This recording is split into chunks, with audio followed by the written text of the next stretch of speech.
Very good morning. இன்னொரு புது வீடியோவில் மீட் பண்ண ரொம்பவே ஹாப்பியாக இருக்கு.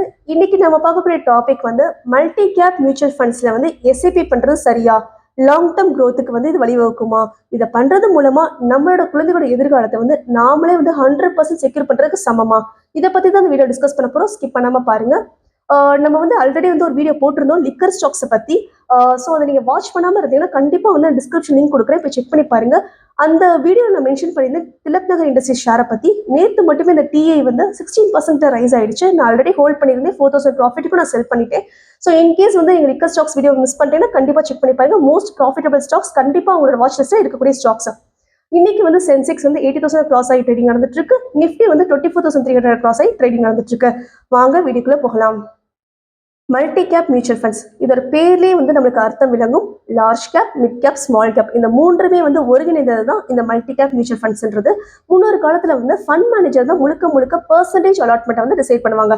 அதாவது large cap, mid cap, small கேப்லாம் எவ்வளோ பர்சன்டேஜ் வரைக்கும் இருக்கான்றதை டிசைட் பண்ணுறது வந்து ஃபண்ட் மேனேஜர் தான் இருந்தாங்க. பட் இப்போ வந்து செபி வந்து ஒரு விஷயத்தை வந்து மேண்டேட் ஆக்கிருச்சு. என்னதுன்னு பார்த்தோம்னா, லார்ஜ் கேப்ல கண்டிப்பாக 25% அலாட் பண்ணியிருக்கணும், மிட் கேப்ல கண்டிப்பாக 25% அலாட் பண்ணியிருக்கணும், அண்ட் ஸ்மால் கேப்ல கண்டிப்பாக 25% அலாட் பண்ணியிருக்கணும்னு சொல்லிட்டாங்க. அண்ட் ரிமைனிங் இருக்க 25% மட்டுமே அவங்களோட ஃபோன் ஃபண்ட் மேனேஜரோட டிஸ்கிரிப்ஷனுக்கு விட்டுறான்னு சொல்லிட்டாங்க. ஸோ இப்படி அவங்களே வந்து ஒரு மேண்டேட் ரெக்யர்மெண்ட் கொண்டு வந்தனால ரிஸ்க் வந்து ரொம்பவே டைவர்சிஃபைட் ஆயிடுச்சு. ப்ளஸ் ப்ராஃபிட்டுமே நம்மளுக்கு வந்து வருஷம் ரொம்ப கன்சிஸ்டண்டாக வரக்கூடியதாக மாறிடுச்சு. உங்களுடைய குழந்தைகளுக்கு ஒரு most profitable long term investment வந்து நீங்கள் அமைச்சு தரணும்னு நினச்சிங்கன்னா அதை வந்து பேங்க் எஃப்டி, ஆர்டி இல்லை போஸ்ட் ஆஃபீஸ் சேவிங்ஸ் மூலமாக கண்டிப்பாக தர இயலாது. அப்போ நீங்கள் தேடி போக வேண்டியது மியூச்சுவல் ஃபண்ட்ஸ் இன்வெஸ்ட்மெண்ட் மட்டும்தான். ஆம்பின்னு சொல்லக்கூடிய association of mutual funds in India வந்து நீங்கள் ரெகுலராக மியூச்சுவல் ஃபண்ட் இன்வெஸ்ட்மெண்ட் பண்ணுறது மூலமாக வருஷத்துக்கு 12% கிட்ட ரிட்டர்ன் எடுக்க முடியும்னு சொல்லி ரெக்கமெண்ட் பண்ணுறாங்க. பட் நம்ம கொஞ்சம் ஹிஸ்ட்ரியை திருப்பி பார்த்தோம் அப்படின்னா லாஸ்ட் 15 to 20 இயர்ஸ் மட்டுமே பெர் இயர் வந்து 15% கிட்ட மியூச்சுவல் ஃபண்ட் இன்வெஸ்ட்மெண்ட் வந்து ரிட்டர்னாக கொடுத்துருக்கு. இந்த மாதிரி ஒரு ரிட்டர்னை வந்து வேறு எந்த எஃப்டிஓ, ஆர்டிஓ இல்லை போஸ்ட் ஆஃப் சேவிங்ஸ்னாலையும் தர முடியாது. ஸோ இந்த மாதிரி மியூச்சுவல் ஃபண்ட் இன்வெஸ்ட்மெண்ட் வந்து நம்ம பண்ணுறது மூலமாக நம்மளோட குழந்தைகளுக்கு வந்து safe, secure and most profitable இன்வெஸ்ட்மெண்ட்டை வந்து நம்ம அமைச்சு கொடுத்ததுக்கு சமமாகும். பட் கொஞ்சம் கேர்ஃபுல்லாக இருக்கணும். மல்டி கேப், ஃப்ளெக்ஸி கேப் இந்த ரெண்டையுமே உங்கள் சாய்ஸில் எப்பவுமே வச்சுக்கணும். இந்த வீடியோவில் வந்து ஒரு டாப் 4 மல்டி கேப் மியூச்சுவல் ஃபண்ட்ஸை பற்றி டிஸ்கஸ் பண்ண போகிறேன். At the end of the video I promise you கண்டிப்பாக உங்களுக்கு வந்து இந்த 4 மல்டி கேப் மியூச்சுவல் ஃபண்ட்ஸில் வந்து எது உங்களுக்கு பெஸ்ட்டுன்னு ஒரு ஐடியா கிடைக்கும். அதை பார்த்து நீங்கள் கண்டிப்பாக இன்வெஸ்ட்மெண்ட் பண்ணுங்க. வாங்க அது என்னன்னு பார்த்துடலாம். பொதுவாகவே வந்து மல்டி கேப் மியூச்சுவல் ஃபண்ட்ஸை வந்து நீங்கள் வாங்குறதுக்கு முன்னாடி எப்போ ஸ்டார்ட் பண்ணுறாங்கிறது பார்த்துக்கோங்க. இப்போ ரீசெண்டாக ஒரு 4 to 5 இயர்ஸ் ஸ்டார்ட் பண்ணியிருக்காங்க அப்படின்னா நீங்கள் அதை கண்டிப்பாக வாங்குறதுக்கு ப்ரிஃபர் பண்ணுங்கள்.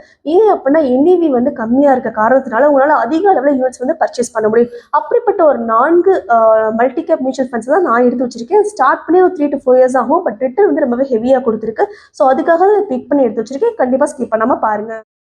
நம்ம ஃபர்ஸ்ட் பார்க்கக்கூடியது வந்து SBI multi cap mutual fund பற்றி தான் பார்க்க போகிறோம். இதோட கரண்ட் என்ஏவி வந்து 16 ருபீஸாக இருக்குது. எக்ஸிட் லோடு வந்து 1% வச்சிருக்காங்க. எக்ஸ்பென்ஸ் ரேஷியோ 0.87% வச்சிருக்காங்க.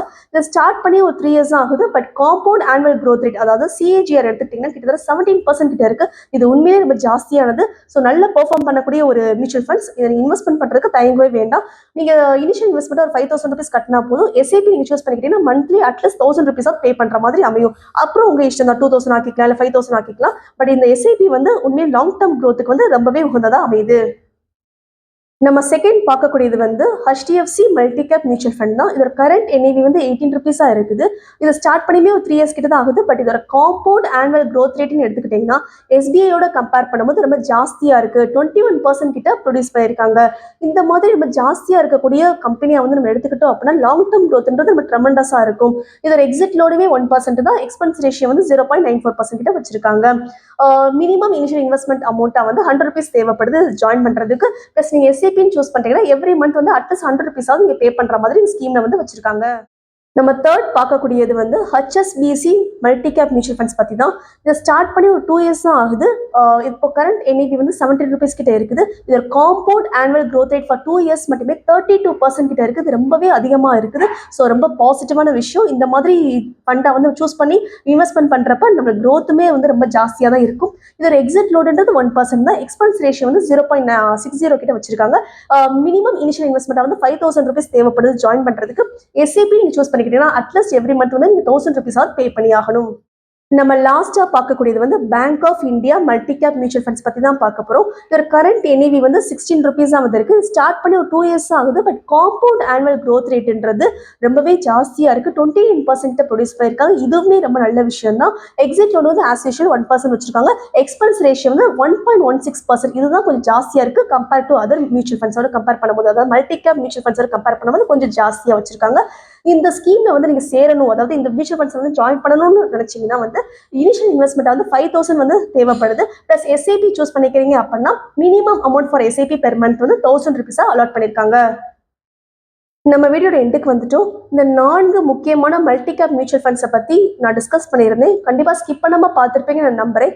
இந்த 4 மல்டி கேப் மியூச்சுவல் ஃபண்ட்ஸுமே ஸ்டார்ட் பண்ணி ஒரு 2 to 3 இயர்ஸ் தான் இருக்கும். பட் அதுக்குள்ளேயுமே வந்து காம்பவுண்ட் ஆனுவல் growth ரேட்ன்றது ரொம்ப ஜாஸ்தியாக இருக்குது. குறிப்பாக அந்த ஹெச்எஸ்பிசிலாம் வந்து 2 இயர்ஸ்க்குள்ளேயே வந்து 32% கிட்ட ப்ரொடியூஸ் பண்ணியிருக்காங்க. இது எல்லாமே ஒரு நல்ல சைன் தான். நீங்கள் எப்போவுமே வந்து ஒரு எஸ்ஐபி ஸ்டார்ட் பண்ணுறீங்கன்னா மல்டி கேப் ஃபண்டாக பார்த்து சூஸ் பண்ணிக்கோங்க. பட் இப்போ ரீசெண்டாக ஸ்டார்ட் பண்ணதான் இருக்கணும். பட் நல்ல பாப்புலரான கம்பெனியாக இருக்கணும். லைக் எஸ்பிஐ இருக்கலாம், இல்லை ஹெச்எஸ்பிசி, ஹெச்டிஎஃப்சி, அந்த மாதிரி நல்ல பாப்புலரான கம்பெனியாக இருக்கணும். அப்போ மட்டும்தான் உங்களோட அமௌண்ட் வந்து நம்ம சேஃப் அண்ட் செக்யூராக இருக்கும். ப்ளஸ் கரண்ட் என்ஏவி வந்து கம்மியாக இருக்கிறப்ப தான் உங்களுக்கு அதிக அளவில் யூனிட்ஸ் வந்து அலாட் ஆகும். ஸோ இந்த எஸ்ஐபியை வந்து இந்த மாதிரி ஸ்கீமில் வந்து நீங்கள் சூஸ் பண்ணி இன்வெஸ்ட்மெண்ட் பண்ணுறப்ப உங்களோட growth, அதாவது லாங் டேர்ம் growthன்றது ரொம்ப ட்ரெமெண்டஸாக இருக்கக்கூடியதாக இருக்கும்.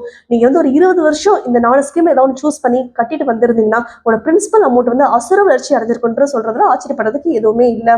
இந்த வீடியோ பிடிச்சிருந்தா கண்டிப்பாக ஷேர் பண்ணுங்க, சப்ஸ்கிரைப் பண்ணுங்க, and please stay tuned for more stock updates. Thank you so much for வாட்சிங்.